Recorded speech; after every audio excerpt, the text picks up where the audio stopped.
Hey, welcome back, everybody. The Ball and Breakfast Podcast. It's been a little bit of time since we've last shot. It feels like maybe a week and a half or so. But in any case, we're back. NBA draft will be coming up here pretty soon once the finals conclude. Tonight, we're going to go over our NBA mock drafts for the first 14 picks, the lottery picks in this year's draft. So how we'll do it is I'll kick it over to Wayne to kind of start it off, with number one, and then we'll just kind of ping pong back and forth through every pick. We'll introduce any sort of mock trades that we might have, and then obviously just bring up the players, their backgrounds, and what we think these teams need. So, without further ado, I'm going to kick it over to Wayne for the first pick in the NBA draft for 2023. It's going to go to the San Antonio Spurs. Thanks, Pat. Yeah, so I'm excited about all this. I think now, it's a time for the new age of the San Antonio Spurs. I think we all know.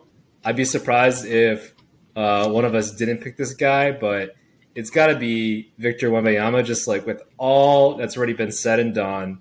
He passes the eye test. He's got the numbers, performed really well for France against the competition that was put against him. A lot of high level competition there. So Victor Wembanyama, I don't know, do I need to say anything? We've talked already about a lot about him. An avatar, a make a player, once in a generation type of player. So, we'll see how he handles everything with his body type and such. But, I think you got to pick Victor here. And, we've already talked about him and how great of an organization the San Antonio Spurs are with the previous number one centers. So, but I mean, I don't know how you can not go a different direction than Victor Wembanyama, San Antonio Spurs, number one. Yeah, I don't think you can go in another direction here. I mean, I feel like when you look down the list of players, they're on the the big board. And you try to think about franchise altering picks. I mean, this is the guy. I mean, it's definitely the guy that you need to go, to, regardless of what, the downsides might be. I think when you and I were talking about Victor and our other NBA shoot, I think the things that I get concerned about is, you brought it up, is just durability. Right now he's playing once per week for the, the French league, Mets 92. And it's one of those things where you look at his frame, 7'2", around 200 pounds or so. I mean, seeing comparisons to Kristaps Porzingis, I think we covered that. It's just in terms of I think Kristaps over his 8 seasons is, averaged 50 games a year. So it's that's where I get a little bit, concerned with his long-term, upside. I mean, is he going to be Hakeem Olajuwon, Kevin Durant? I mean, we're getting, this guy's getting compared to some of the greats of all time. And that's kind of what they're calling his floor. And it's all right, let's just relax a little bit. Can we settle down? Because I mean, we've seen other, athletic juggernauts come in this league like Zion Williamson, Yao Ming on the positive side. It's just there are some things I worry about with this kid, but when you look down the list, I mean, I like a lot of players, but I don't think there's any, person, holding everything else equal today that you would pick and say this guy can be the guy and can do it at a superstar level. Yeah. If there were another player, and maybe we can get to this, a little bit later, but yeah, well, let's talk about it. If there was another player that maybe if Victor wasn't here, you pick Scoot, do you pick Brandon Miller? If you were the San Antonio Spurs, who would you pick then? God, that's the hard part too. I mean, because I think what I've kind of learned and what I'm thinking about right now is I think there's a guy on my list that is maybe falling outside the top 3 that I think could be that franchise altering type player in today's NBA.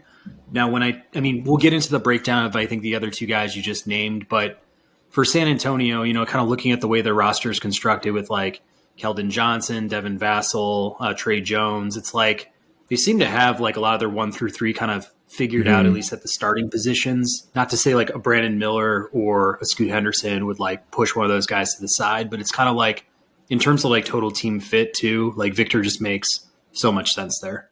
Yeah, no, I 100% agree. From a need standpoint, he fits right in there, and especially on the defensive end. I think that's one key thing for them is just having that rim protector as well. So worst case, he isn't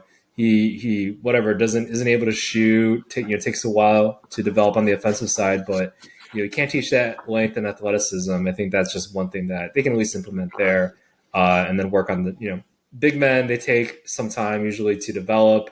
So we'll see kind of if he's able to develop quickly, but at least on the offensive side. But on the defensive side, man, he's going to be able to make an immediate impact there. So for sure. How about number 2, the Charlotte? With the number 2 pick, I think there's been a lot of debate and talk. I think somebody put out a tweet. I think it was Kevin O'Connor said that it's confirmed basically that Brandon Miller is going to go to the Hornets there. And I know there's this whole idea of LaMelo Ball. It's you can't have 2 point guards, right? But hey, it's the modern day NBA. LaMelo can play off ball pretty well, from at least what I've seen. He can catch and shoot. He is 6'7" and lengthy, so he can guard the 3 spot, even the 4 spot on occasion too, as well as 1 to 2. So I feel why not take the chance on the maybe more explosive prospect between Scoot Henderson and Brandon Miller. Go for Scoot Henderson. That's what I would do. I know Jordan's not there anymore to have a say, make mistakes for the Hornets. So that's where, you got to go with Scoot. I think he has that Russell Westbrook, John Morant, young Derrick Rose type of explosiveness out of the point guard position.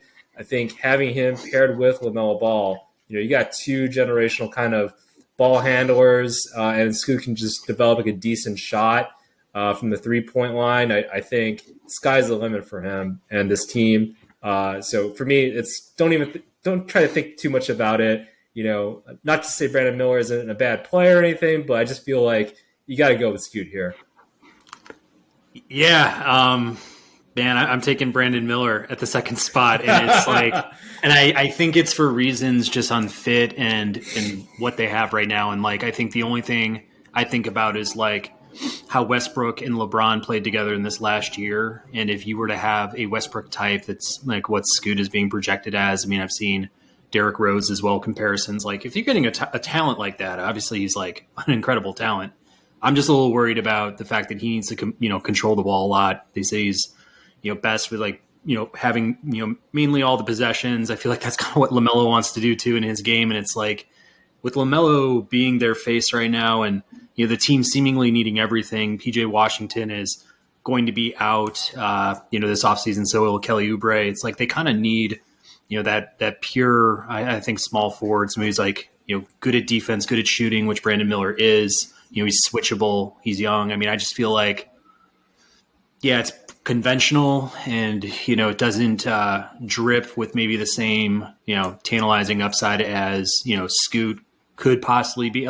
Just holding both talents alone, maybe Scoot is the better overall prospect talent here, but I'm kind of thinking of how Charlotte's going to make their next moves, and I think having 2 to 3 years of more confusion or something at the point guard position, or just who's commanding the offense. I don't know if that'd be the best thing for the Hornets at this time. Yeah, no, for sure. I think with Scoot, it really depends on if he is able to develop that outside shot. Because of kind of what you mentioned, you don't want that liability that maybe a Russell Westbrook might be, because space and pace, right, is everything in the NBA, in today's modern day NBA. So I think he's got a decent stroke. So at least from everything I've seen, so I think he can develop it.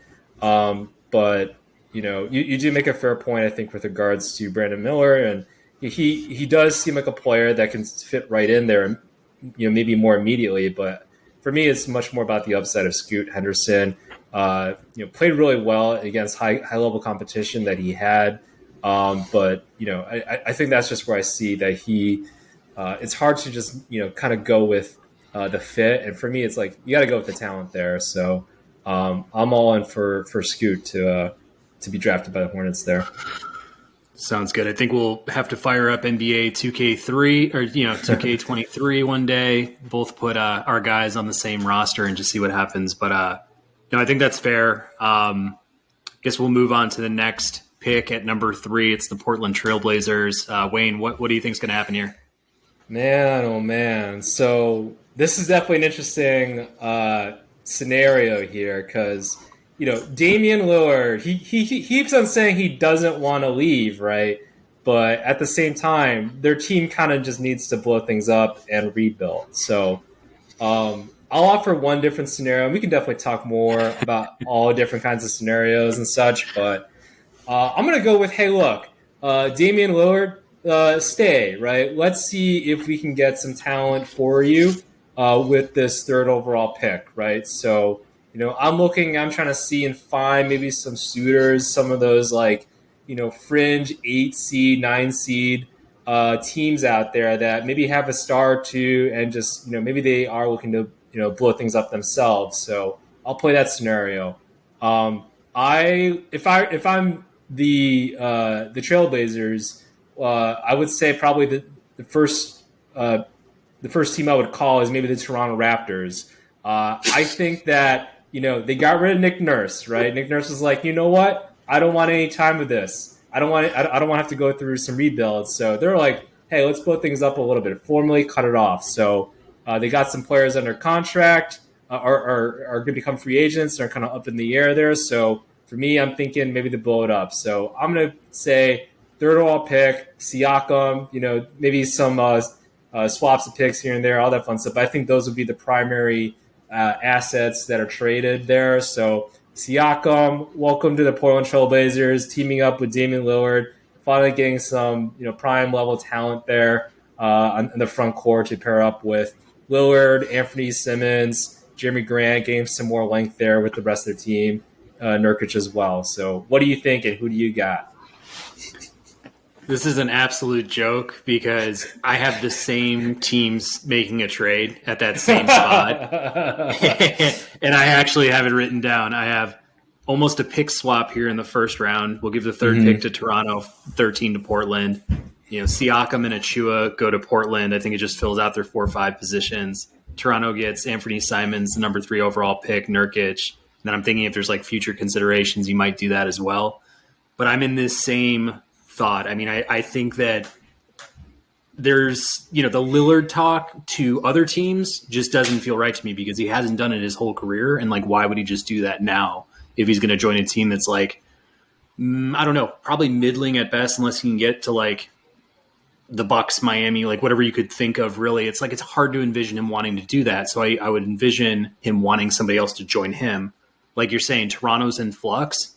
And they had a very underwhelming, season after Scotty Barnes, was drafted the previous year. So it's kind of at this point, I think they're retooling. Toronto's retooling. I don't think they're rebuilding. I think they're we just need to change some puzzle pieces here and give some things a new shot. Because it feels like Pascal and even Van Vliet, I think, in a lot of ways have been I don't know if they're wearing out their welcome, but I think they're just maybe tired of the situation. And maybe that goes the same way for the organization. So I guess in my trade, I try to make salaries fit. So with Anthony Simons going over to the Raptors, I'm also thinking Van Vliet could be in a subsequent deal. And I was thinking maybe Miami's looking for a point guard, go after Van Vliet, kind of fill in for the Lowry Vincent combo. And, maybe they're willing to give up Duncan Robinson.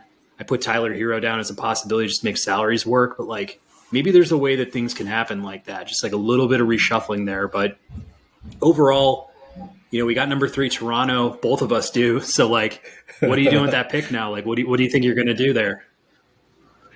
I mean, Toronto. I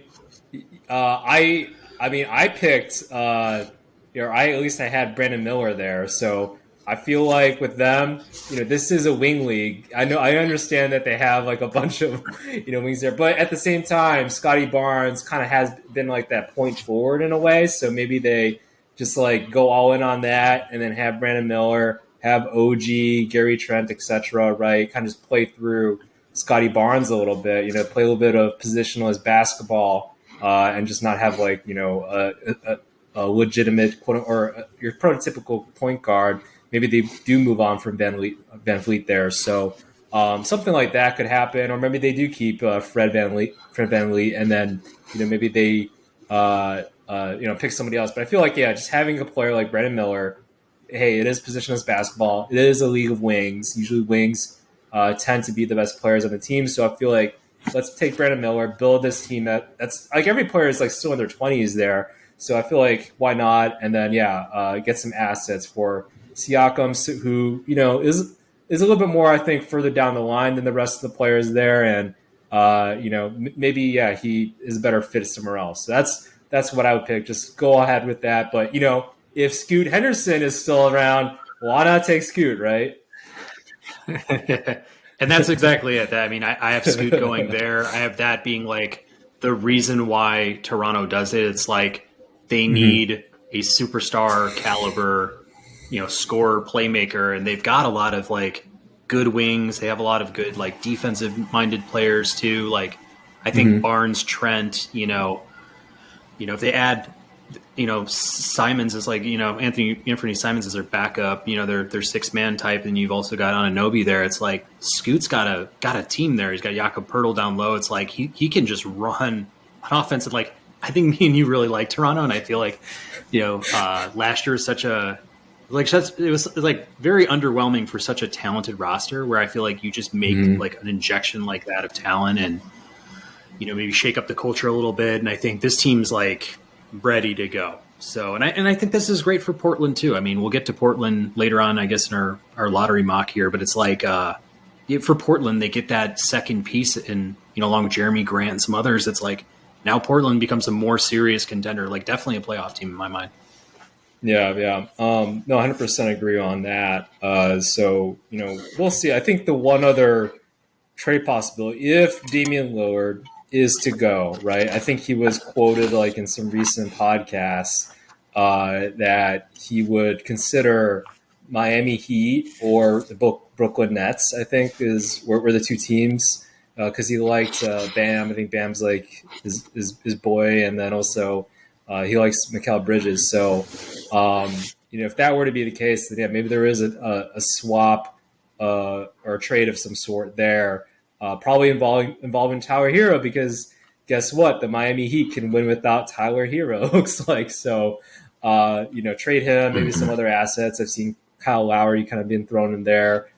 Some picks, probably maybe Strus or some other player, Duncan. I don't know exactly all the numbers there, but probably something focused on Tyler Hero going to the Portland Trailblazers. And then, Lillard going over to the Heat. Something like that, I think, could be an interesting trade there. But, I don't know. Were there any other trade scenarios you were thinking about here, too? Yeah, I mean, I would say, with Lillard leaving, I have a harder time believing that. But I do think Miami would be the team. Like, that would be a really good team and a really good fit for him. Like maybe Miami adds like future firsts that go beyond like their title window here if they grab, Lillard in a trade with Portland. I think, Philadelphia would also be kind of an interesting pick as well. Just like what ends up happening with James Harden, what happens with, Nick Nurse and what he wants to do here. I mean, could a Tyrese Maxey, maybe, Milton or other guys that, are considered good depth, like could they go over to Portland with a lot of future firsts for Damian Lillard? Like I'm just thinking of win now scenarios for him and teams that kind of have that need. And while I don't see him moving, I think there are some contenders here who make some like really interesting moves like that. Yeah, for sure. I mean the Celtics could. I know that team has been thrown around there. I just don't want that to happen, but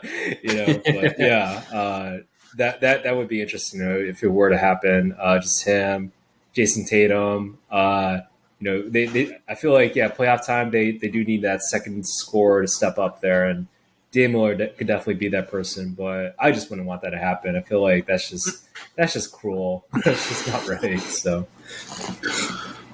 Yeah. At this point, you've doubled down so many times on, staying with the Trailblazers and being really reluctant for trades. Like, just finish your career with Portland and, have it be a real unique one. And hopefully you can just go out on a high, whether it's just being with some good playoff teams or, like, actually making a real push, Yeah, I know, for sure.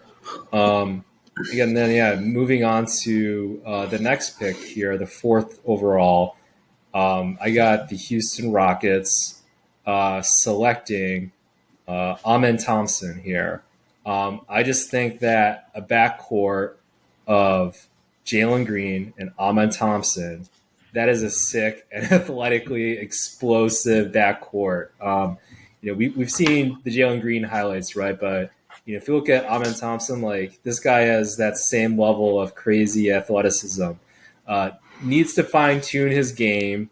I know he has that twin brother, and amongst the twin brothers, right? I actually like his twin brother, Oscar, a little bit better, but I feel like in terms of potential, Amen Thompson probably just has a higher ceiling. So, and then the Houston Rockets, I think they need that kind of true point guard in a way, somebody to kind of carry the ball. Let Jalen Green play off ball a little bit more. And then Kevin Porter, like I know they had that experiment kind of with him as the point guard. I feel like he's just better on the off ball a little bit. So, that's where I see Amen Thompson. High ceiling, super athletic. Worst case is just a really good defensive point guard player, right? But if he can develop a decent shot, similar to Scoot Henderson, I feel like the sky's the limit for him. And then also, with the Houston Rockets and their new head coach too. So I feel like if Amen Thompson's there, I would definitely consider taking him with this pick here. Yeah.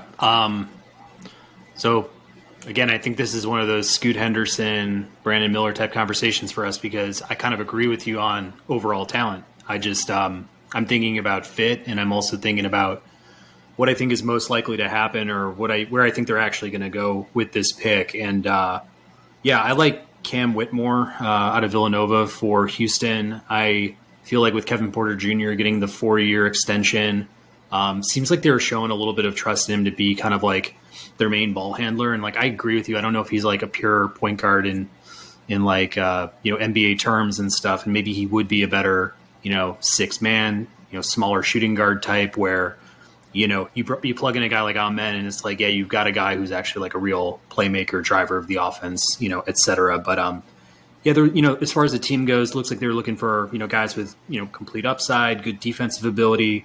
I just think Cam fits those those needs pretty well. He's got a great shot. He's an explosive athlete. He's a 3-point shooter. Can also play some defense. I think in a way they're kind of saying like sometimes he can hog the ball a little bit. He's a little bit selfish, but with the playmakers that they would have with him slotted in as like their small forward, you got Porter, Green, Şengün, and you got Jabari Smith. Like, I don't know, man. Like, even if Amen's in that rotation, like this is just a fun franchise. Like, this is like a fun team to get behind right now and like kind of see where they're going to go with it. But I think some of the the flaws that come with Whitmore could be removed a little bit because he won't be the one expected to kind of drive the offense in his first year. I mean, he's going to be slotted in as your traditional 3 and just be kind of ready to shoot threes and play defense and kind of fit in. Yeah, well, I like Whitmore. I do. He reminds me of kind of like a Miles Bridges, right? I mean, I think they're both Villanova people, both like similar built, and can shoot the ball, plays tough, plays above the rim. So. I definitely agree with you there. It just seems like Houston. Honestly, I would actually pick if I were the Houston Rockets. I would consider probably even Oscar Thompson at the 4 spot too. If they really do feel like Porter Jr. is kind of that point guardish player for them. So because both of those twin brothers are great defenders, I feel like so.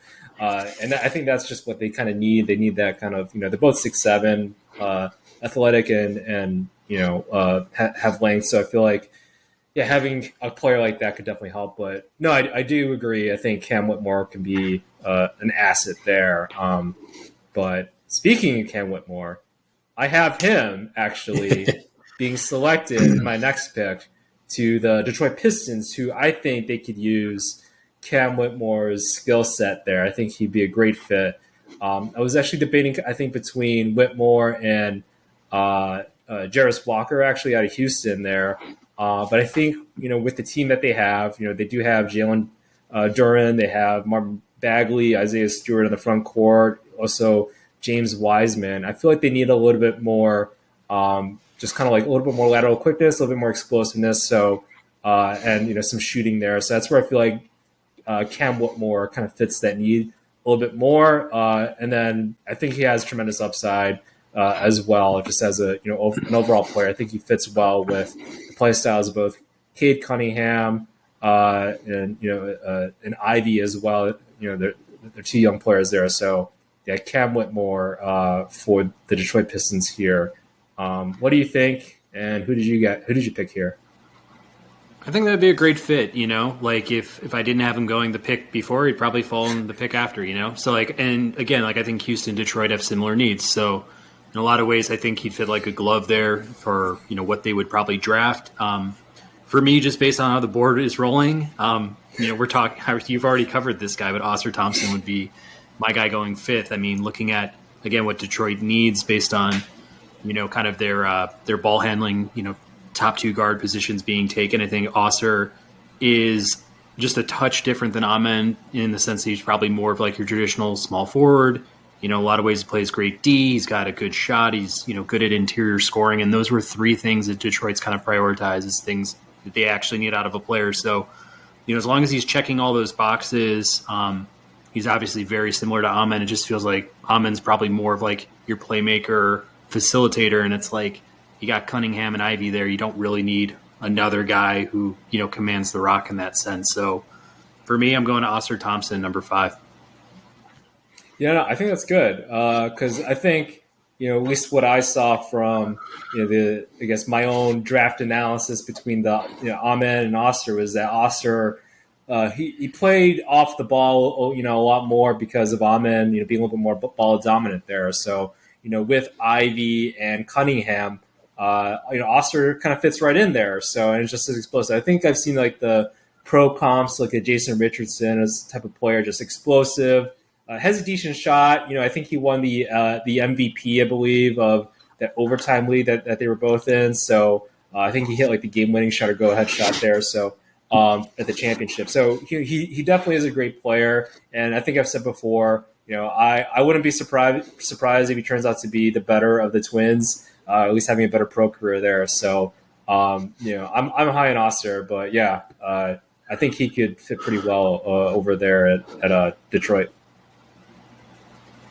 Yeah, I think the other thing I like too is like I think I could see him being like your small power forward type too. He could play like a small forward, power forward type in today's NBA. You got Bogdanovich who could kind of slot in. Like if he's able to obviously. Work on his interior scoring, like provide a lot of defense that maybe the other guys in the roster won't be able to kind of take on in a lot of ways. Like I just feel like he's another guy who just would fit the needs pretty well of Detroit. Yeah, I mean he's athletic. He's 6'7", he's athletic, so you can do a lot with that. He just needs to fine tune his 3-point and shot selection a little bit there, and maybe some of his on ball skills. But overall, like. I definitely see there's a lot of upside towards him. With the next pick here, I got the Orlando Magic selecting Oscar. So yeah, with all that talk of Oscar, I don't know. I feel like I just said everything. So yeah, the Orlando Magic, they play like Oscar Thompson. I think and how he fits the Magic right now. They do need some sort of. I feel like they need some sort of more of a shooting guard, like traditional type of shooting guard, as well as kind of a 3. That kind of maybe tweener. I know they have like Gary Harris, and I know they use kind of like Markelle Fultz and Cole Anthony as like a kind of a combo guard tandem there. So, but I feel like Oscar Thompson really fits this kind of what they need in there. Just slot him right in there.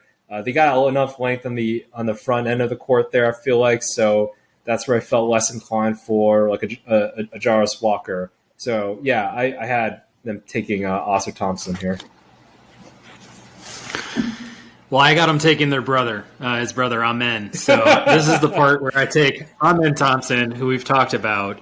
But I think, it gets to a point where for Orlando, I mean, they're kind of looking for, shooting in a lot of ways. But in the same sense, it's like, although I don't love their backlog of point guards, I mean, it looks like, Cole Anthony, Markelle Fultz, Jalen Suggs in a little bit of ways. I mean, I think you could push Suggs to his more natural position as shooting guard. Amen Thompson, to me, when we were talking about the top player in this draft, I think this guy could be the top player in the draft. I think at the end of the day, when all is said and done, and we look forward 5 to 10 years, I think given the injury concerns I have with Wembanyama, I think this is a possibility where Amen Thompson could leapfrog this entire pool. Be a guy who is able to build on, his shooting touch over the years. But, it's almost like just given, what I've read about his, athleticism, his raw abilities, his defense, his toughness in a lot of ways. It's like, I think this is what, any team would love to have, somebody who could drive this offense. And with Boncaro and, obviously having Wagner there, that Jalen Suggs is a great scorer. If you push one of Cole Anthony or Fultz to the bench, you got guys that he can surround himself with and be successful. Like Wendell Carter's pretty good at being a double type, and it's like they're young, they're kind of growing together in a lot of ways. And I think sooner or later Orlando is not going to be this doormat anymore. I think like Detroit and like Houston, they're starting to get on the rise with these kind of cores that they're starting to build. So. I think if you put Amen there as the best overall, available player at the time of the draft, you figure out what to do subsequently. Do you just make a trade of Cole Anthony or Fultz elsewhere and just try to make this work? But you gotta take the best man available. I think given the needs that Orlando has across the board, kind of. Yeah, I mean, I think in the Orlando situation, you definitely got to take the best player available, and at least in how your board turned out, your draft board turned out, if Amen Thompson's there, why not take him and then figure out how, you can always figure out about, dealing Suggs or Anthony or Markelle. There's always some teams looking for ball handlers, young ball handlers that, Orlando Magic have there. So I would definitely agree with that. And then, try to figure out a trade for one of those other players and get some, get some talent there, maybe at the shooting guard or just some more depth there. So if your draft board I think falls that way, why not take Amen there? For sure. Number 7, the Indiana Pacers. Wayne, who do you got? Oh man, Indiana Pacers. I have them selecting Jarris Walker here. So I think he fits in there like a glove. I think this is a great fit. If Jarris Walker's there for the Pacers to select, what they better be running over there and selecting him. I feel like fits right in, kind of at that 4 slot. Potentially also center in the modern day NBA. Kind of has that Draymond Green type of versatility. He's long. I think he's got a 7'3", 7'2" wingspan at 6'7". Pretty athletic and quick on his feet. To guard. I see him as a potential defensive player of the year with his tenacity, his hustle, his athleticism. Plays really smart. He is still young. Definitely different from how Draymond kind of came in there, but has a lot more offensive upside, I think, than Draymond for sure. So fits right in, I think, with the Pacers and their squad over there. With Miles Turner, putting him kind of at the 4 there. Then you have Benedict Mathurin. Halliburton, and then also you got Field. I mean, I feel like Buddy Hield. I feel like that's just a great squad there. So, I got Jarris Walker. Yeah, I think we're on the same line here. I took a power forward for them, Taylor Hendricks. I think a lot of the same qualities that Jarris Walker has, he has as well. He checks all the boxes in terms of, I think, what Indiana needs right now. Shooting, some athleticism, a guy who can play D. Looking at where Miles Turner has been the last few years, just on trade rumors alone, talking about wanting to be a part of the Lakers. And Aaron Nesmith's their other, big as far as starters go. It's there's kind of some talent left desired for, I think, underneath. And I think the only knock I have on Walker compared to Hendricks is just size a little bit. I think Walker 6'7" versus Hendricks being 6'9". I think both of them have, top 10 upside here in the draft. I just feel like maybe Indiana goes the more conventional route or just wants a guy who, can maybe play center, more comfortably than maybe Walker would do so if he was kind of, asked to be a small ball 5 or something like that. So I'm being very picky here, but I think in the same sense, like Indiana is looking for, I think, a big in this situation. They've got a couple good options available to them. Yeah. I mean, hey, look, I think either selection would be good. I like Taylor Hendrickson, the pick that I have him later on a little bit more, but no, for sure. I like Taylor Hendrickson. I think what he brings to the table. Definitely much more of a nice spot up shooter, I feel like, right? He can hit the three pretty well and efficiently and is athletic at 6'9", too. So, yeah, he could be a good fit there. I just like Jarvis Walker's like defensive tenacity that I saw there at Houston. Houston was like a top team in the NCAA this year too, so it was definitely a defensive leader, I think, for them. And I just love his versatility that he can play the big man. And again, today's modern day NBA, and then also has athleticism to finish around the rim as well. So it has a decent stroke. So, but your points are valid. Well, sounds good. We'll go to number 8, Washington Wizards. Yeah, number 8. I kind of went back and forth on this a little bit, but I ended up taking Anthony Black. I think they need like a point guard type of player, but that at the same time can play off ball, which Anthony Black had experience with at Arkansas.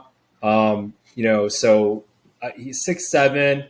Has the point guard skills. He's kind of that hybrid kind of player. Kind of like I think I've seen comparisons of like Josh Giddey. So can play off ball a little bit, but definitely is a player that great at screens, great at figuring that and manufacturing points from there. So I like him, Anthony Black overall as a player. Kind of a Josh Giddey, but maybe a little bit more athletic and has more of a defensive upside. So, yeah, I ended up picking Anthony Black here. Yeah, I picked Anthony Black as well. I think for what Washington needs, I mean, Beal being 6'4", kind of your undersized shooting guard, more of your scorer, doesn't play as much defense. I think the two would really pair well together because I think Black is like your true point guard facilitator. He has a nice shot, but he doesn't shoot much from like the 3-point line.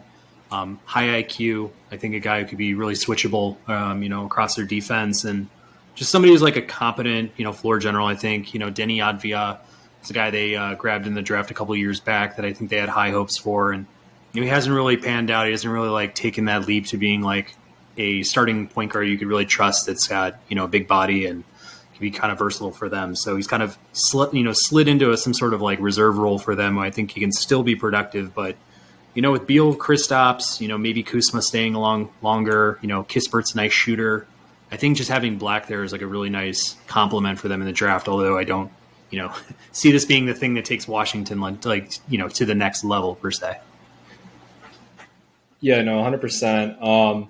It really depends. I've thought about like if Beal was, maybe more of a 3 or 4, like he would have been like a trade candidate, right? I think for this whole Dame Lillard type of, or adding him as a Dame Lillard teammate over there at Portland. So, but yeah, 100% agree. I think great fit, kind of complements the weaknesses of Bradley Beal a little bit there, and can work off ball there. So, and then I think with my next pick here, I got the Utah Jazz.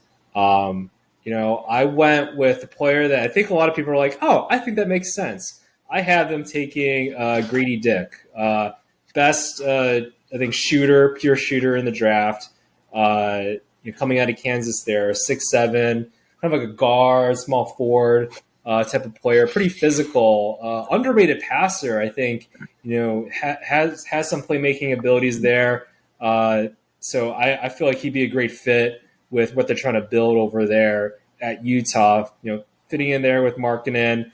I mean, Markkanen, in my opinion, like he's got to be more of the 4 slot. I know like they put him at the 3 slot a little bit there too, but just leave him at the 4 or 5 slot and just give him the reins to you can dribble, take things off the dribble or shoot. So and then adding Grady Dick in there with the squad that they already have with Taylor Horton Tucker, Jordan Clarkson, Colin Sexton. I feel like it makes sense for them. Yeah, no, I like Dick too. I mean, I think he's probably a good fit for any team that's looking for that 3-point shooter. Just being able to spot up outside. High IQ player. I worry a little bit about its athleticism, his defense, things like that. For Utah, I think they're still probably in this land of like wanting to land somebody who's got extremely high upside too. And also, good fit too. Not to say Dick wouldn't be, but I went with Jarris Walker here. I mean, I think for everything you were saying that he could bring to Indiana, I think he could do that for Utah. He's surrounded, I guess, left and right by Markkanen and Kessler. So, Kessler's kind of like your big body, could be like a double-double type center. If you have this Draymond guy kind of flying around being like your facilitator, he's obviously like a good athlete. He's physical. He brings a lot of like leadership toughness. Like that would really balance out well with a guy like Laurie, who like, as we knew with the Chicago Bulls, like you don't really want to depend on Laurie to be like, true 4, any sort of 5, I think for your team. Like you want him kind of maybe staying outside, being more of like your shooter, your top scorer type. And, I like what they're doing in their backcourt too, like you mentioned. So yeah, I just thought Utah, obviously is like a really, I think, well-run organization, smart organization. They would take a guy like Walker here if he was, still on the board. Yeah, I think Walker could be a good player, and he definitely would complement, I think, Markkanen and Kessler a little bit there. So, I could see some upside, I think, for him over there for that team. So, I think they need some shooting is what I was going at there. So, but on to our next pick, though, with the Mavericks here. So I know you mentioned Taylor Hendricks, and I picked him here. And I would love, like, Doncic, coming off the picks for Hendricks. I feel like he fits perfectly with them. Kind of is like a Christian Wood in a way. Like, I think 6'9", 6'10". Seems like, he can pop, the threes on the pick and rolls there. So, and then has athleticism to, be a defensive enforcer as well. So, really liked what I saw from Hendricks, and I think he can fit right in, kind of as like a, he can kind of play that wing position a little bit, but then also, that 4 spot. Again, it's kind of positionless basketball these days. So, but yeah, it can definitely be somebody I think that Doncic could work on the pick and roll and just manufacture some points there. Yeah, no, I think that makes sense. I mean, Dallas needs a lot, in my opinion. I think we don't know what's going to happen with Kyrie Irving. I almost feel like doubtful that he'll re-sign there in Dallas. I just don't feel like it was a good fit. I don't really think that having a very high, how would I put this? Like, I'd rather have more depth if I was Luka than to have a guy like Kyrie, who's just like another superstar, but really thinned out your depth. And I think when they did that, it really hurt the team. I mean, like, look where they kind of ended up versus where they were the year before. I mean, maybe just adding the right pieces or things that they actually found as being like the right fits would make a lot of sense for them. So, I think they've got needs across the board. I mean, the things that I saw is just they needed guys who could be, high upside, ball handlers, good athletes. I mean, almost like, if Kyrie leaves, we need to replace this kind of talent. So in a lot of ways, I looked at Jalen Hood-Schifino from Indiana and just thought this guy checks all these boxes. He's somebody who is a good athlete, good ball handler, somebody who comes with a lot of upside. I mean, they said, sometimes he's a little inconsistent with his shooting, with his, just his play overall. Like, is he a winning type basketball player? Like, they haven't yet, kind of determined that as scouts. But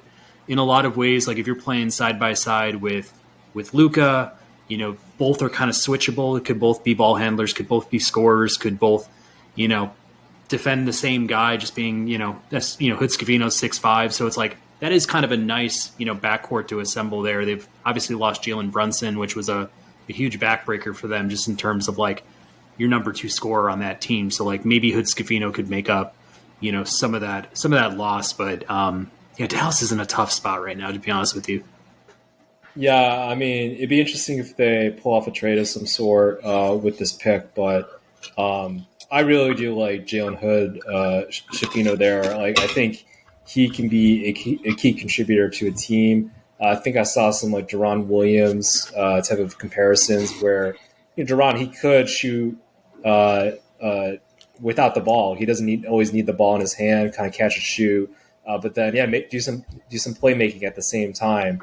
It was a little, kind of streaky score from what I've seen as well. But I mean, honestly, if you got a player like Doncic and maybe Kyrie, like why not have that wild card streaky shooter a little bit there too? So, I mean, I definitely like that pick. I had him going somewhere else a little bit later, but yeah, can cover that later for sure. So on my next pick here, I had the Orlando Magic, right? The 11th pick, had them.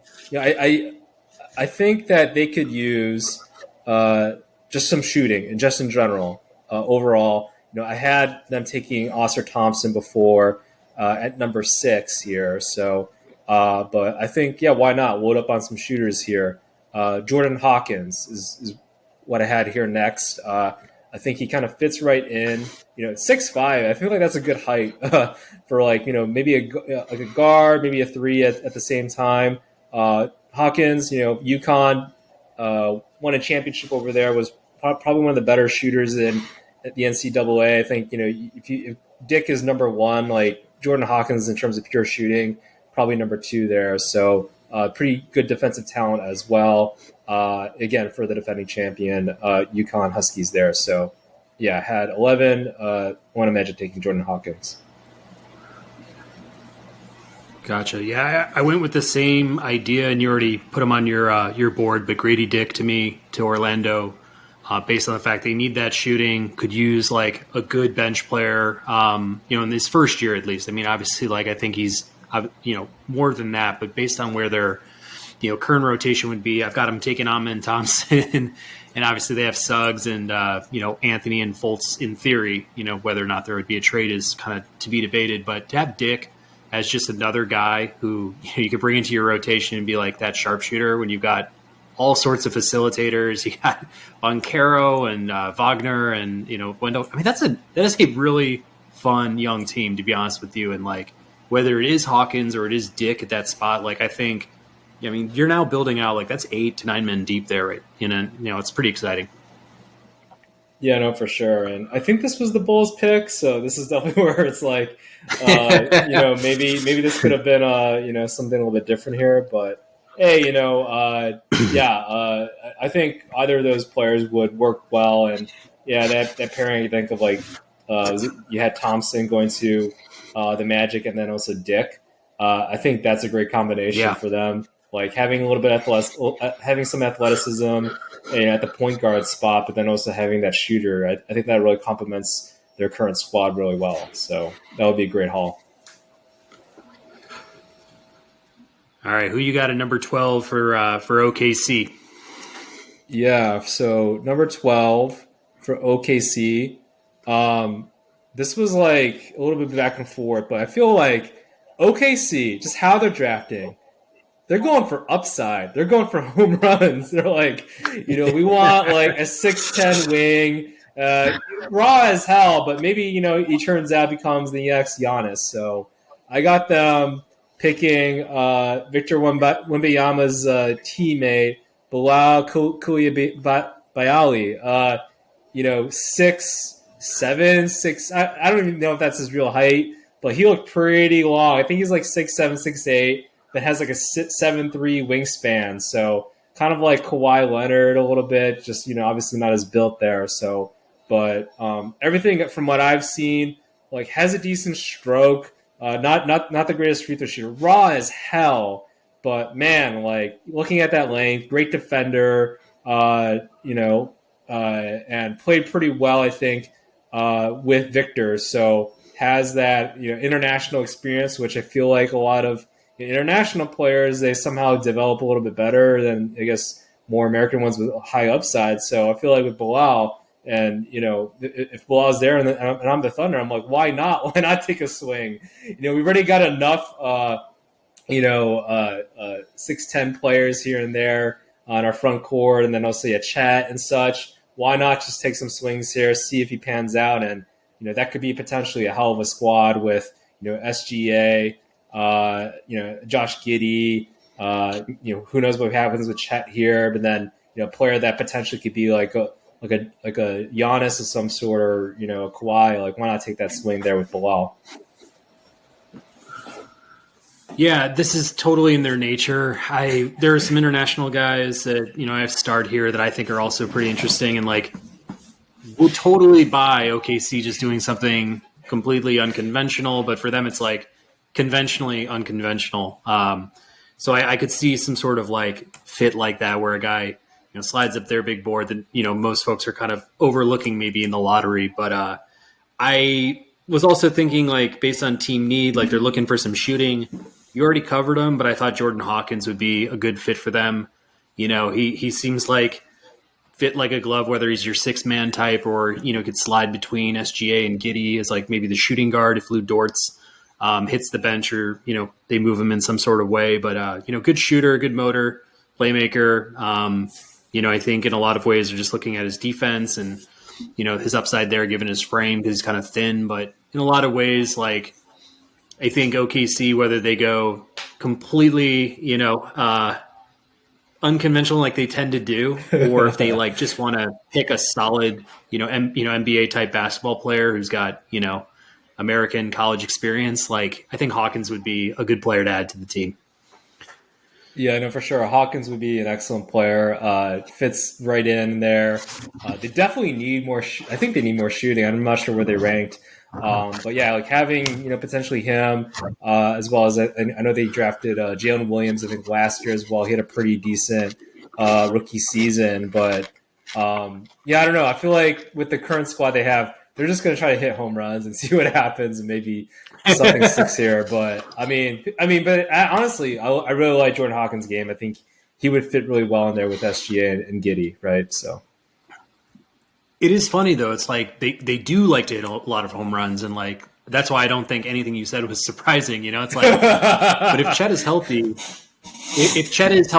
and then they have Giddey, who is their other home run type swing, I feel like they've got another guy on their bench who I always tend to forget. I mean, he was like the ultimate upside swing, and I don't think he's really panned out whatsoever. But people still put a lot of faith in him. If you find that name, throw it out there. But in a lot of senses, like at this point, I feel like what you have in reality and also in your own minds as far as like ceilings go, like at some points, like don't you have to transfer over and like try to find some real fit here? And like if we grab another guy who's just like an alien and try to make this Monstar squad from Space Jam, like what the hell is going on? Like are you actually going to develop an NBA team, or are we just like grabbing guys based on potential, Yeah, no, for 100%. Yeah, I'm looking at their teams. I know Ousmane Dieng, I think he's like 6'10 and athletic as hell. Jalen Williams, I think he's like 6'10, athletic as hell. So I think those are the two like first round picks that they spent that had high upside, and they're still young, so the story isn't completely over for them. But it's like, yeah, I feel like they are kind of looking for just long athletic wings that could potentially develop an outside shot here and there and defend. So, because I think honestly, like that would be tremendous pairing. I think with Giddey and Giddey and SGA over there. So, yeah, I was thinking of Pokusevsky. Oh yeah. No, I mean, I feel like that. Yeah. 7 footer is just like like we're waiting for him to be the next Jokic, and he's just he's probably not going to be anything like exciting in the NBA. But it's just funny how it just always feels like OKC is just trying to either amass draft capital, or they're just like you're saying trying to hit homers all the time, and like it's cool, but it's like it's getting to this point of like entertainment where it's like you guys haven't been really good in a long time now, and like how much more leash is this whole project going to have? I mean, it's like a strategy, I feel like, for GMs just to like keep their jobs, like keep your minds like wondering. And like, in the meantime, we're just going to keep doing the same shit every single year. Yeah. I mean, it's like, what's wrong with it drafting a Nick Collison, right? Like it worked out for you guys previously. So, yeah, I don't know. It feels like everybody's trying to be, super GM here. And I think they've amassed all these first rounders, so it's like, why not take some swings? But I get it. It's just, eventually they're going to have to turn the curve a little bit there. So, for sure. At 13, who do you have going to the Portland Trailblazers now? Yeah, 13 here. So, I had Portland taking I'm gonna go with Jet Howard here for Portland. I think he kind of fits in kind of what they're trying to do. Surround again if they were to keep Dame Lillard here, right? Have some kind of shooters on the wing position area. Jet Howard can kind of play both the 2 through probably 4 slot. 6'8", is Juwan Howard's son out of Michigan. Kind of like a pure scorer. Doesn't really do too much else, but isn't really too much of a liability on the defensive side. Isn't super athletic, but has a pretty decent stroke. So I feel like he would fit really well in there with Portland in that new position over there. So, but yeah, Jet Howard, pretty decent shooter, 6'8", out of Michigan. Okay. Yeah, I mean, I guess the way that the trade went down for me, with Siakam and Achua coming over and losing Simons, I was thinking to myself, like, okay, based on the fact that they need toughness, they want a guy who's kind of like a dog who could be like, the missing piece, bring a lot of tenacity on the defensive side. I was like, they're going to need a backfill like their point guard position behind Lillard. And I thought Kason Wallace out of Kentucky might be exactly the kind of guy they need. I mean, he seems to check all those, boxes on the, tenacity side. I mean, he's a pretty good shooter. They say if anything, he could work on is just like, shot creation overall. And then like his turnovers and some of the, control that he may lose from time to time again. But I think pairing him with Lillard and him kind of being his understudy, but also being like that, set of fresh legs that comes off the bench and is kind of their spark plug, like might be a good way for them to go about it. I have some other ideas too, like just what they could do, but in a lot of ways, I just felt like this would be a comfortable type pick for them if they're just trying to, obviously find themselves in the playoffs again. Yeah, I really like Kason Wallace. I think he's going to be a tremendous player. I think he's kind of has that Drew Holiday ceiling, right? I think his most common comparison. Similar stroke as well. I feel like they have a similar shooting form. So, and they're both physical, fairly large guards. I think like 6'3", 6'4", right, 200 plus pounds. So, I think that would fit really well in there for Lillard. And it's like, yeah, maybe Lillard wants to leave next year, right? So who knows exactly what's going to happen there. But I feel like that would be a solid pick given the trade maybe for, Siakam and with the Raptors there. Sounds good. And to wrap this one up here, last lottery pick goes to the New Orleans Pelicans at number 14. Who did you take there? Yeah, I had them taking Keontae George. I feel like, with CJ McCollum and everything, like he's only getting older. I think they need some more athleticism and some shooting over there at the 3 spot or at the 2 spot. So, I think I like Keontae George's game there. Isn't too much of a playmaker, is much more of he's pretty physical, pretty athletic over there at Baylor. They tend to have like really physical players over there. So, but has a pretty decent stroke. So I feel like he's going to be a really solid 3-and-D kind of player with potential playmaking upside though. Maybe he is able to learn a thing or two from CJ McCollum, but CJ McCollum again only getting older, and maybe they do play if Keontae George does pan out, like have CJ McCollum be more the point guard slot, play more of that, and then have Keontae George there along with the rest of the squad, Ingram, Zion if he's still healthy, and Steven Adams. So I feel like that would be probably the best setup for them. Yeah, I think that'd be a great fit. I mean, given everyone being healthy, I think you have scenarios where you could even have some Dyson Daniels, kind of that taller floor general pairing with Keontae George. If let's just say George is like coming off the bench to kind of start his time there. I mean, Trey Murphy, the third is a great 3-point shooter. It's shooting guard at least, and it's like with Herb Jones, Zion, and BI, and then you got Jordan Valanciunas there too. It's like there's a lot of mouths to feed in that offense, and I think as long as you can find some competent rotation players or guys who can push for starting spots, like a guy like Keontae George, they're saying comparison wise, like plays a lot like Bradley Beal. So like if that's his upside, if that's where he could land, obviously that'd be a dream come true for New Orleans. But in the same sense, like I think based on his size and his abilities, I think he'd fit in well there. I would expect them to be in the playoffs at some point if Zion can just stay healthy. But it's part of my headache with these like genetic freaks. It's like hard to like consider whether or not they're going to be on the floor. So I think that's why I picked the guy that I did for New Orleans in this spot, and I took a guy who's got some upside. Obviously like a good athlete, Ryan Rupert out of France. Stands 6'7". He's a small forward.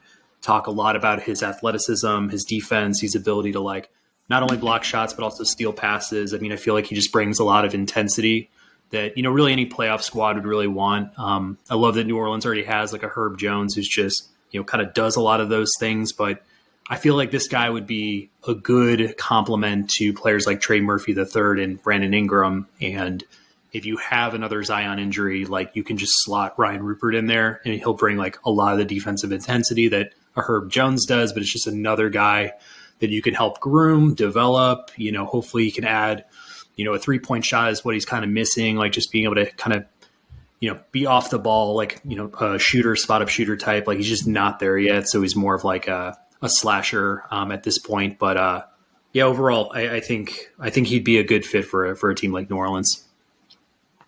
Yeah, I really like Rupert. I had him going a little bit later here, but hey, why not take a little bit of a swing there? You're talking about like a defensive monster, right? Kind of at that 2-3 spot.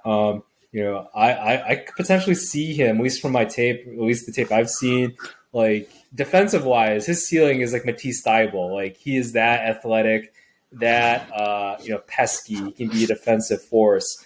But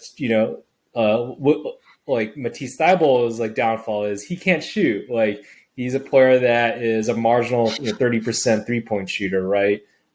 So he definitely needs to improve that stroke a little bit there. But if he can do that, hopefully he does kind out there. But yeah, if they has like is able to shoot 35, 36%, something like that, right there. Play that Matisse Thybulle type of defense, maybe without the stupid fouls. I feel like, hey, this is as good of a kind of a 3-and-D player as you can potentially have, especially with that team over there for the Pelicans. For sure. So we'll see what they do. I've also seen they need some shot blocking, etc. Maybe just like your traditional center. I know Valanciunas is up after this year, so guys like Derek Lively, I feel like we're high on big boards and stuff. But in general, it just seems like he's so raw. He needs so much to bring his game around. They're kind of just like relying on his 7'2" frame and his long wingspan and his ability to like catch lobs and stuff. Like it's kind of a boring player to me, even though like could have some upside, coming out of Duke and things like that too. But like I guess one of my questions was kind of winding up this lottery draft is like, are there any players that we failed to mention here that you think are worth keeping an eye on to, find their way into the lottery, or just guys you're like excited to see at the next level? Well, man, you already called out some already that I had on my radar with Rupert. I had him actually going 27th. I did a full first rounder for my own sake, but yeah, I had him going 27th over to the Hornets there. So he was one pick that I had. And then, we already talked about Jalen Hood, Shafino. I had him going 16 over to the Utah Jazz. I feel like that would just be a great fit.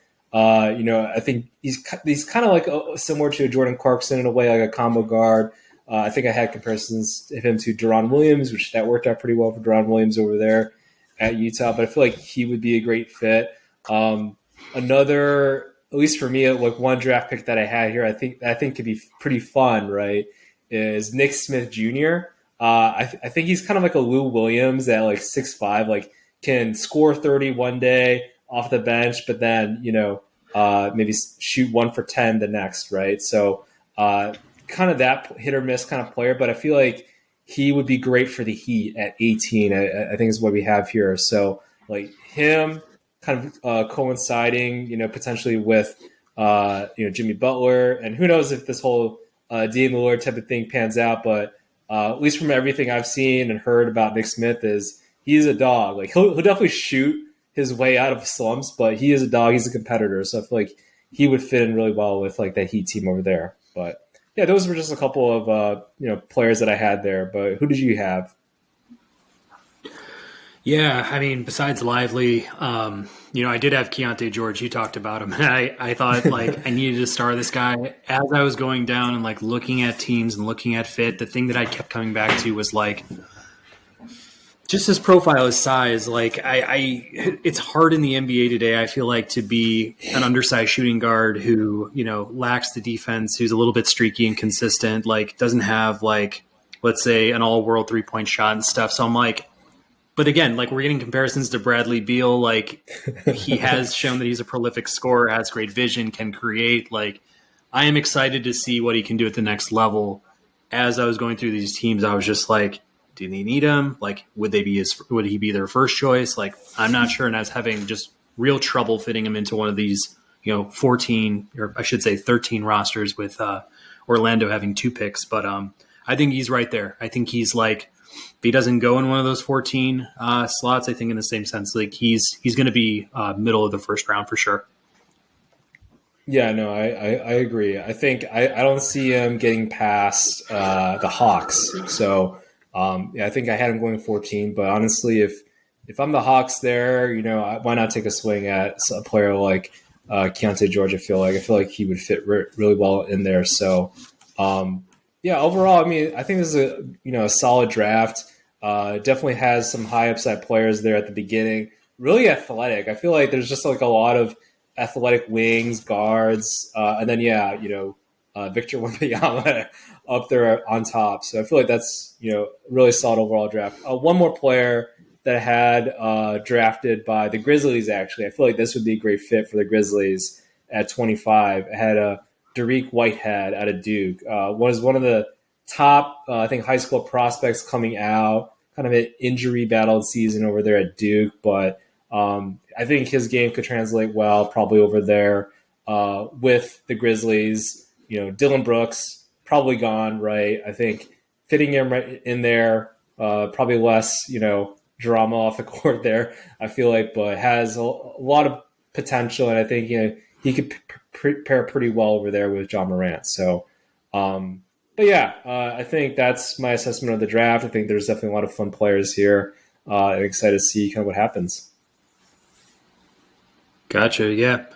Well, I think we can call this a wrap. As far as the lottery goes, I'm just curious, like, do you have any other universal NBA opinions right now or things that are, on the top of your mind as we move toward, obviously, like the finals as we're shooting are going to go along. We might actually, be talking behind where the finals currently are, but like just past finals, around the draft or even to the free agency next year, like any other thoughts do you have top of mind?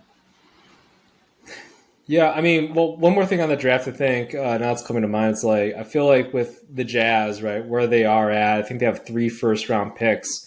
I honestly wouldn't be surprised if they package up those picks and, take a swing at either a player in the draft or, trade for a player potentially, that might come available. So I think that's one thing to keep an eye out on there. But I know you texted me the other day, I think, about Frank Vogel, right, joining the Suns as the head coach there. So would love to discuss that. I guess my initial thoughts are like, we already talked about them getting rid of Monty Williams. It's like Monty Williams wasn't the problem, but it was definitely much, in my opinion, like it needed some nurturing. Like it's very rare that you trade for a player like mid-season, so late in the season, right? Even if the Kevin Durant that just pans out. So I don't know what the expectation there was. I think the GM was just trying to cover their ass there, right? But I mean, Frank Vogel, at least solid coach, won a championship over there with the Lakers. Pretty good defensive mind, pretty good at making some adjustments. Things just didn't work out there with the Lakers. Obviously, the Lakers, they battled a ton of injuries and such. And, now with the news that Chris Paul is being released too, it's like, okay, it looks like they kind of the Suns made their decision on the players that they at least want to focus on for the next couple of years with Durant, with Booker, with Aiden now, and just, kind of creating a supporting cast around those players. But Vogel, pretty good defensive mind, like I mentioned before. I think, solid solid overall coaching decision. It just feels kind of icky. It's like, okay, we got rid of Monty Williams, but I don't think that was the source of the problem. It was really just, bad luck injuries and then having that stable point guard because, Chris Paul was hurt. So, it makes sense, I guess, releasing them. But now my question is, now what? Like, who do we bring in to take over Chris Paul's, minutes in that slot there? So, I think those are just my initial thoughts. Yeah, this is kind of a mess to me. I feel like Vogel is now coaching a team I feel like is similar to the team he was coaching before he got fired. Like, this reminds me of like very thin, very aging Lakers team with a couple of, star players and not a lot of depth around it. They lost a lot of good talent in that Brooklyn trade. They lost all their draft capital.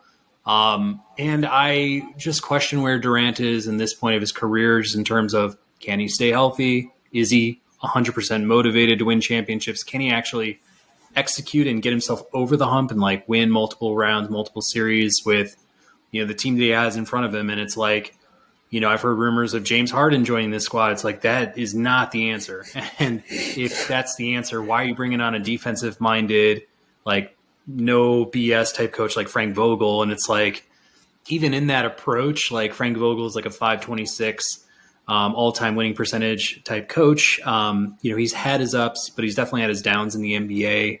I don't know if culturally, like, this is a great just mix of personality, talent, and like philosophy and mindset coming from the coaching position. It's just, I think they would have been better off going with their top assistant, who they gave extra money to, just to stay on, not follow money to Detroit or other places. But even still, the Monty decision was what it was, but this is a different Suns team than the one we enjoyed in the finals and in the bubble and everything like that. And I think they're done. I think this team is pretty much cooked. I'd love to see what they do this offseason, but like, they remind me of like this current Clippers team. I feel like it's fun to look at on paper. It's like, oh, this is very interesting, very tantalizing. But then I'm like, every time it's like put into practice, you're just left like underwhelmed, and it just ends up being like a 4 or 5 seed, and it's like whatever. But so I just have my doubts about it, and I just don't see this being like, the thing that gets them over the hump. Yeah. They got to be healthy. I think that's the key thing there. And, I don't know exactly what's going to happen, like who they're going to get. Have to look at who the free agents are, I think, for a point guard that potentially would want to play for the Suns there with Booker, Kevin Durant, probably. I think one name I've been seeing out there is like Fred VanVleet. I believe he's I don't know if he's unrestricted, but I believe he's a free agent of some sort. So, maybe potentially a player like him could just go in there. He can certainly play off ball. So I think that could make sense there. But to your point, I don't think, definitely not a James Harden type of player would fit in there. But it just feels like there's a lot of just all of this, all these transactions happening. It's like, for what exactly? I know they're trying to win the chip, but at the same time, it's like, it's funny that we see Mikal Bridges like just kill it right over there at Brooklyn. It's like he was playing every single game. That was he was definitely not the issue there. So I understand Durant's like this generational player, but at the same time, you're building up something nice with some core young talent. So it was just kind of sad to see them go. And honestly, I don't know. Maybe they do advance like farther even without Durant. Having that trade in the place. That's like something to think about. Is would they have advanced from there? So and even if they have Chris Paul injured, there's enough talent on that Suns team with when they had Mikal Bridges as well as Cam Johnson. It's like those are really solid players over there. And then they could definitely have mitigated, I guess you can say, Cameron Payne and his he's definitely a stable I guess back point guard, but he's not a starting point guard for your championship team whatsoever. So I don't know. I feel like they moved on from Chris Paul, which I think was the right decision for them, just given injury history, salary cap, got to move that on to somebody a little bit more stable there. So we'll see what they do there. But Frank Vogel, great that they were able to get him. But yeah, Monty Williams just, I think we were just anticipating this. Like this was like a head coach carousel, and I don't think there was too much difference between Vogel and Monty Williams. But yeah, I mean, Monty Williams just has that. He would have kept that continuity, I feel like, and that good feel that I think that they had with the Suns. Where they were able to go to that championship run. So, yeah, kind of mixed feelings overall, I think, for this. Yeah. And on the Monty Williams point, it's just nice to see him go to Detroit. Dwayne Casey moves into the front office. I think you got two good leaders there with some great playoff experience to help kind of groom this Detroit Pistons roster, which is getting more and more exciting by the day. I feel like hopefully Cunningham can come back and be who he is supposed to be and do that for, the future here. But, with Detroit drafting number 5, I feel like Detroit's just in a really good spot. And I think Monty's like the perfect guy to do what he did for the Phoenix Suns during the bubble and onward. And we'll see where this goes. But yeah, Phoenix is just, with Matty Shpia trying to make a statement in his first year, obviously, and, doing it on the player front, then doing it on the coaching front. He wants it to be, obviously his team with his stamp on it and things like that. It's just it's getting off to a bad start for me. And I got bad juju with that team right now for sure. Yeah, no, yeah, for sure. 100%. But yeah, I did mention, I guess Chris Paul got released, right? Say he doesn't retire. Where do you think he goes? Where do you think his best fit is at? Man, this is on the spot. Chris Paul. On the spot, Chris Paul at this phase in his career. I mean, he's still a good facilitator. I think he's got obviously he's just loaded with talent. He's just a step slower. I mean, he's not the Chris Paul that he used to be. I mean, I'm looking at teams that are, contending for it all. I mean, could he, if Kyrie Irving was to leave Dallas, could he spot up and, be somebody next to Doncic that just provides that kind of leadership that he needs? I think that'd be fine. I think maybe Miami, looking at, are you trusting Gabe Vincent to be your everyday point guard? Do you want a Tyler Hero type to play next to Jimmy and be that unconventional point guard? Or are you looking at Kyle Lowry to have a bounce back or something like that too? So I struggle there with Miami, but I think Pat Riley and Spo would probably love to have a guy with the heart of Chris Paul. I mean, just to see what he did when he got offloaded from Houston to OKC. That was maybe my favorite Chris Paul year of all time. It's just so cool how he just went in there and was I'm taking this job. And I know it's not, a place that most players would want to be offloaded to. And I know it's kind of embarrassing, but he turned that pile of, into a very fun, very exciting team for its time. And I don't think he would do that for Miami or do all of that for Dallas, but in the same sense, he's a nice rotation player. He's a nice guy to have on your team. Yeah, I agree. He's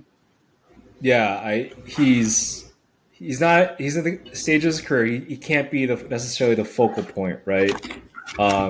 Maybe not even the third best player. Maybe 3, maybe 4 or 5. I think, in my opinion on that. So, I could see him maybe for the 76ers, if he's able to just slot in there. I know they got Maxey there, but I feel he can provide some coaching him up, figuring out how to facilitate with Embiid, just make that team overall a little bit better there.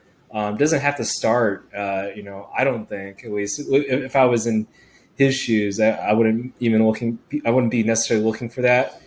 I think he's hungry for that chip though, right? Still hasn't had that championship. And I think that's just the one thing he'd probably like to cap off his career. So, maybe the Sixers, I know the Heat would love him, but I don't know what they're going to do with Lowry and such. I feel you can only have so many old point guards in your bench and stuff. So, but how about the Lakers? I thought about that, him and his buddy, right? LeBron and other buddies. So that could potentially work out too. And, I think there's a slot with them, with Schroeder in the back. And I don't know what his contract situation is, but and then also, D'Angelo Russell, why not? I think that would be a great fit there.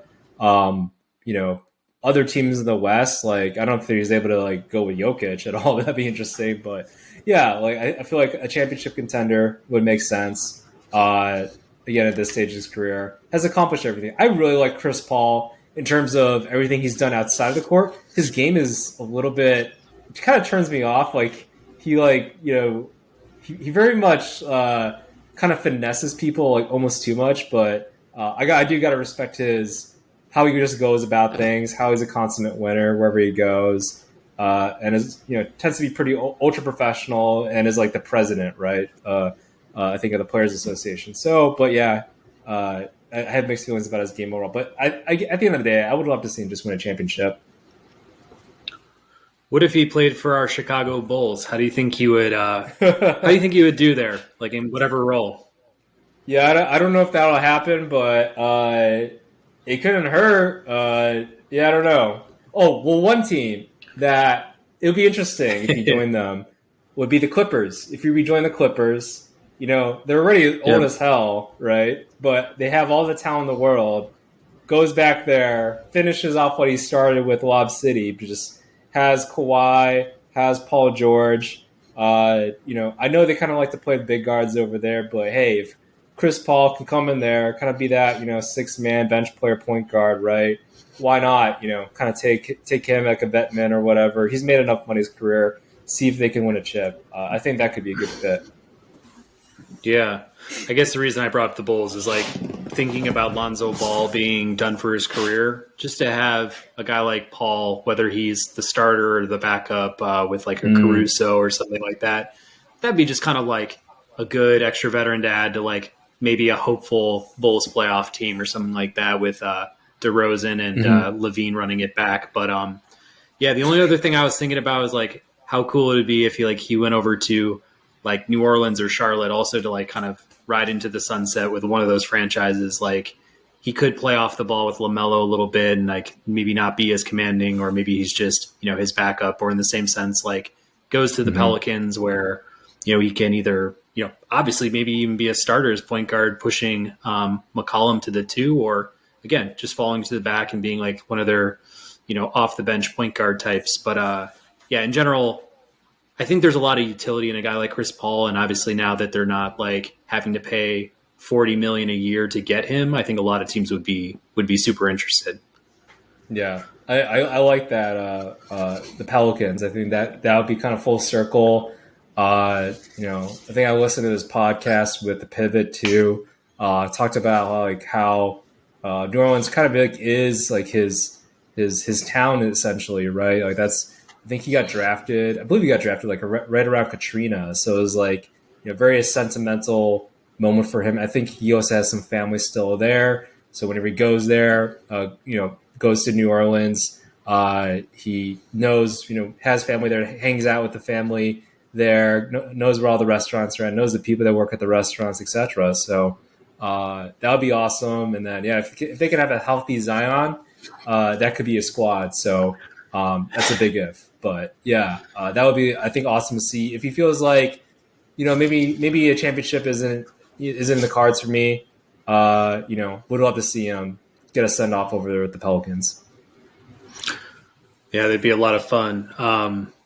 So yeah, I mean, if there are no more points on NBA, anything else floating around, we can definitely put a wrap on this mock lottery. Yeah, no, I think that kind of covers everything on the NBA mock draft standpoint, I would say.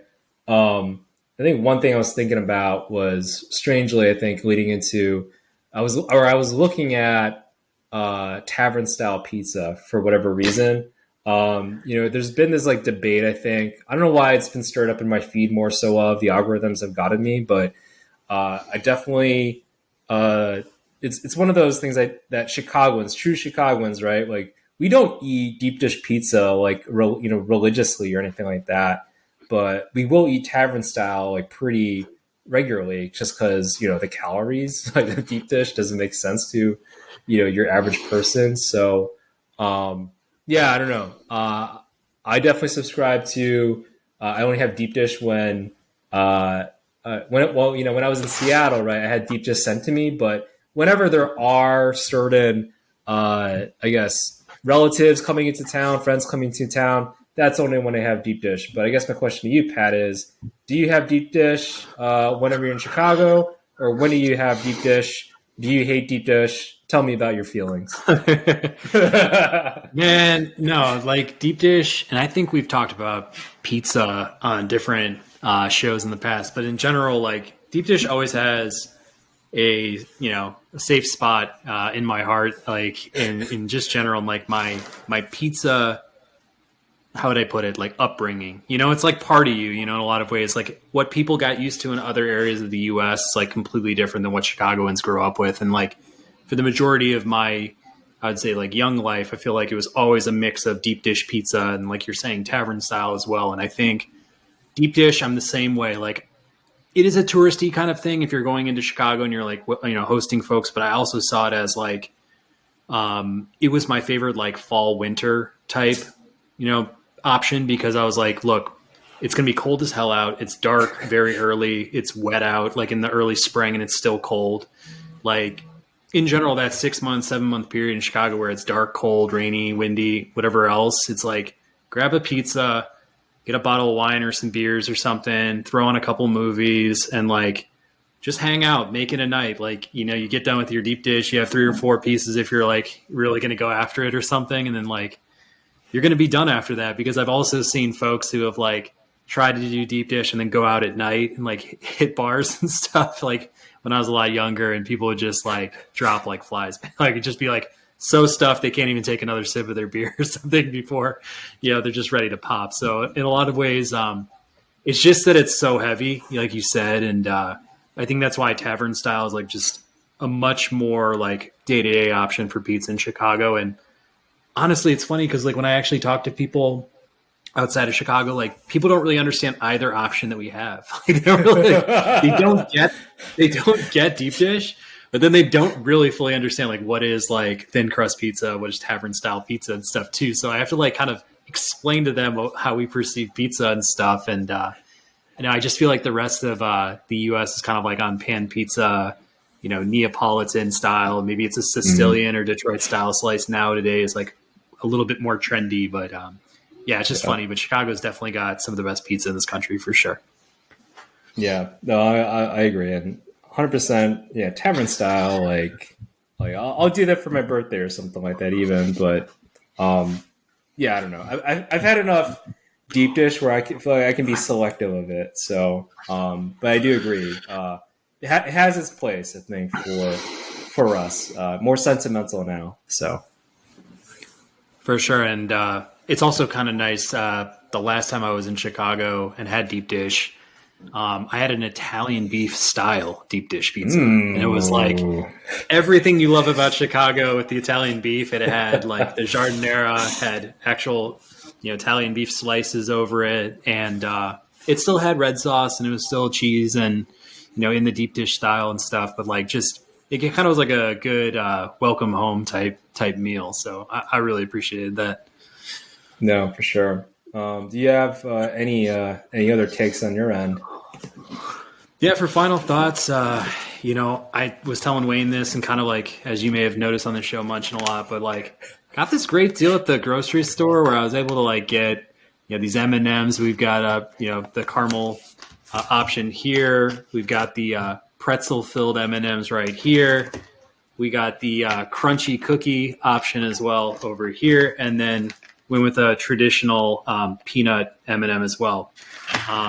These were all on sale. There was two for $8, I want to say, for every single pack. But in a lot of ways, like I just love like trying new things. I obviously have always been a big fan of M&M, peanuts in general. Just think like great snack. And as I was kind of like munching here and like trying different things, I've enjoyed a lot of these options. I think the crunchy cookie is probably like the most my style, I'd say, of the mix, if not for the traditional peanut M&Ms. But Wayne, I was just wondering, do you have any derivative candy bars or candy snacks that you find to be like better than the original? So like, as we look at the traditional M&M on the, black package with, what I find to be kind of like a boring candy, I think all these derivatives, the pretzel, the crunchy cookie, the caramel, the peanut, like they're all better than it. So in your mind, can you think of like any other candies you find to be like, they take the original to the deep end and like completely drown them?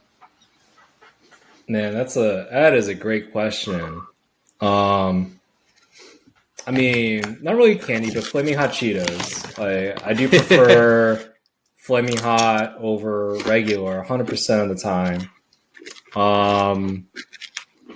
I do like, again, not a candy. I don't know why I'm talking here or saying these things, but I do like Rice Krispie treats more so than Rice Krispies. Anything like they're trash. But I think for me, it's much more the variance between the cereal Rice Krispies and like a Rice Krispie treat. Like such a big gap between what is like crappy, like really bad cereal, which is saying something, and then a treat that is a god to me and has a sentimental value to as well. So I think both those variations, Flaming Hot Cheetos, Rice Krispie treats, I feel like those just better. And to the fact that Flaming Hot Cheetos, I think they're making a movie. I think I heard about it. Like, what?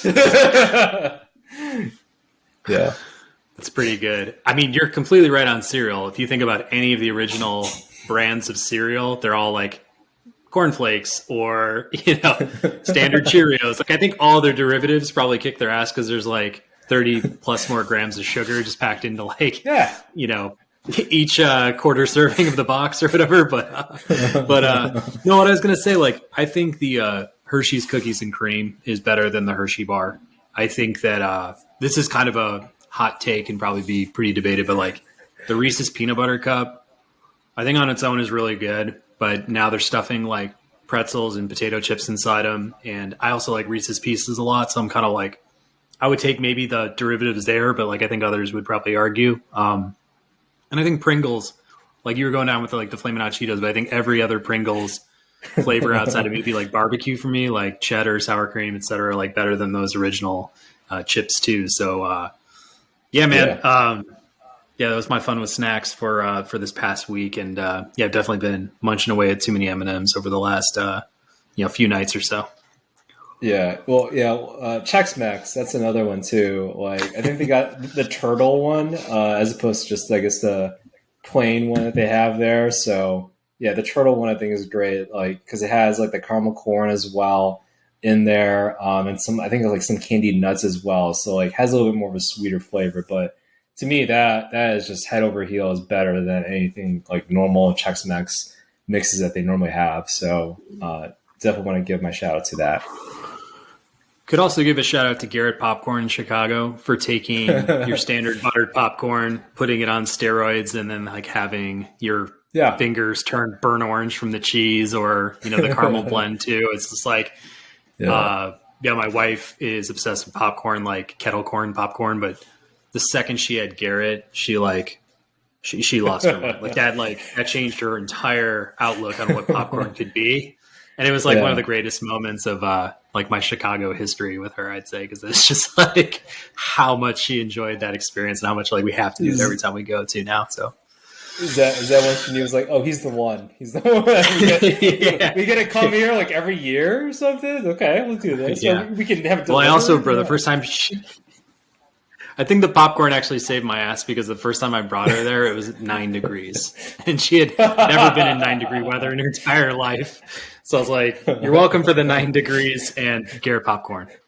Yeah, well, that's awesome. Yeah, it's a nice additive to your love story there. So, for sure. Well, no, this has been an awesome show. Looking forward to watching this recap here. Excited for the NBA draft, and I think just based on what you and I, normally like to do with these drafts, is maybe we'll run a full, or we can do 2.0, 3.0, wherever we go with this. But stay tuned, folks. If you're with us tonight, check us out.